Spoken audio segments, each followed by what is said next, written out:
एकाम्रर नवनिर्वाचित विधायक श्रीयुक्त बाबू सिंह होचंती मोर जने बंधु।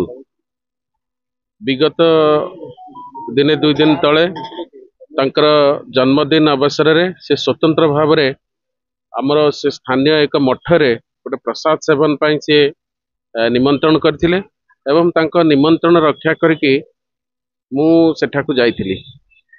तांको शुभेच्छा जणाइबा सहित आमे सेठी प्रसाद सेवन करके आस्थिलु। एई कथा विभिन्न गणमाध्यम रे विभिन्न प्रकार चर्चा हेची। मु आपण मानक माध्यम रे कहबा पई चाहे आपण मानक माध्यम रे कहबा पई चाहे राजनीति बाहरे आमे समस्त मनीष एवं आम समस्तंकर बंधुता संपर्क रही। बाबू सिंह जेहेतु जने मोर बंधु ना तांकर पार्टी ऑफिस ना तांकर को दलीय कार्यक्रम ना तांकर घर को मु जाइछि। से गोटे निमंत्रण देइथिले एवं सेठी आमे प्रसाद सेवन करिया को जाइथिलु। आकु नेकी राजनीति हवा उचित नुह। विभिन्न गणमाध्यम रे जो चर्चा होची मु ताकु खंडन करूची। मु मोर बिजु जनता दल रे रहिछि, मोर काम करूची। मोर नेता नवीन पटनायक एवं सी मोर जने बंधु।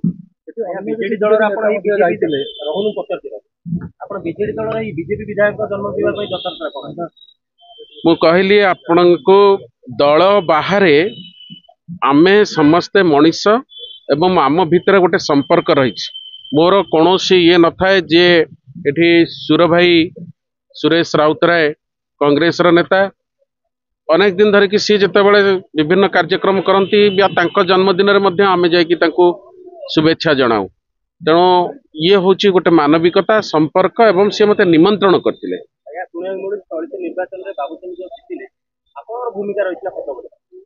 नहीं बीतहीन कथा मु मते पार्टी दायित्व देइथिला केन्दुझर रे अन्य स्थान रे दायित्व देइथिला।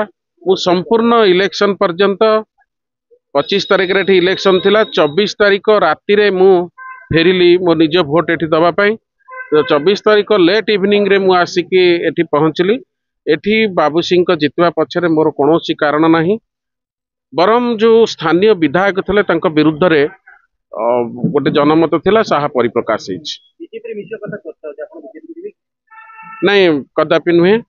एई चर्चा को मु खंडन करछि। मु देखिले विगत दिन रे जो गणमाध्यम रे विभिन्न प्रकार चर्चा होतिला। तेणु मु पुणी कहूछि से जने मोर बंधु एवं से निमंत्रण करथिले गोटे प्रसाद सेवन पई। तार अर्थ नुह जे आमे जाइके बीजेपी रे मिसी जिवु। मु बिजु जनता दल रे अछि, काम करूछि, आगु मध्य काम करबी। मोर नेता होचंती नवीन पटनायक। आज्ञा आपण पूर्वरु अशोक पंडा को जन्मदिन केबे मते शुभेच्छा जणाକୁ जाइना किंतु विजय विधायक बाबू सिंह को जन्मदिन हठात शुभेच्छा जणा प्रकृत रे पुणी मध्य मु से कथा रिपीट करिवि। गोटे संपर्क मते अशोक पंडा केबे कोनोसी तांकर कार्यक्रम को ना सांगठनिक कार्यक्रम दलीय कार्यक्रम किंबा तांकर कोनोसी निज कार्यक्रम बा सी जो फंक्शन करती तांकर निजस्व फंक्शन करती से मते केबे से निमंत्रण करि नाहंती करंती नाही। तेणु बिना निमंत्रण रे मु जीवाको ठीक मने करे नाही, जाइबी नाही। अशोक पंडा दलर विपर्य पई काहा दायी करिया बीजेडी दलर विपर्य कोथिला काहा दायी करिया पार्टी रो सीनियर लीडर माने अछंती। समीक्षा अति शीघ्र होउची एवं पार्टी तरफ जहाँ हमको जणे दिया जायछि जे समीक्षा हला परे प्रत्येकटी गोटी कारण नुहे अनेक गुडी कारण अछि। से अनेक गुडी कारण को निश्चित भाव रे आपण मानको से जणाइबे बोली मो जहा विश्वास। आपण आगामी दिन रे राजनीतिक आगामी दिन में बिजु जनता दल रे अछि, काम करिवि, समय कहबो।